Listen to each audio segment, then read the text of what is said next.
अस्सलामुअलैकुम नाज़रीन, और मैं हूं आपकी होस्ट रुबीना चौधरी। सबसे पहले नज़र डालते हैं आज की अहम खबरों पर। 12 मई को एहतिजाजन सारे दफातर बंद होंगे, काम छोड़ हड़ताल होगी, इसलिए कि हमारा मेडिकल प्राइवेट कर दिया, हमारा मेडिकल छीन लिया, हमारे लोगों को मेडिकल की सहूलत से बेदखल कर दिया है, परेशान हो गए हम लोग, ठीक है ना। तो लिहाजा हमने इस वजह से आज लियाकताबाद टाउन के अंदर तमाम दफातर बंद कर दिए, तमाम मजदूर पर सरापा एहतजाज रहा। इंतज़ामिया को ऐसा नहीं करना चाहिए। हमारी मेडिकल को प्राइवेट कंपनी में दिया हुआ है।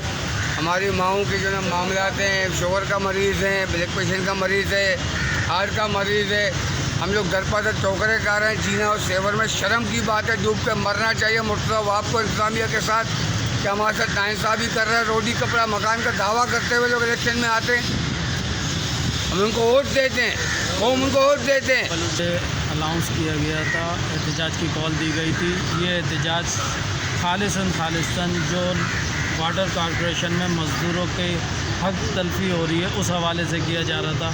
मेडिकल को आउटसोर्स कर दिया गया है, टैक्स को आउटसोर्स कर दिया गया है, सीवरेज में प्राइवेट लोग भर्ती कर दिए गए हैं, तो मज़दूर के बच्चे कहाँ जाएंगे? मेडिकल की वजह से मज़दूर पर तो ये बेसिक जो इंतज़ामिया है इसकी समझ में नहीं आएगा।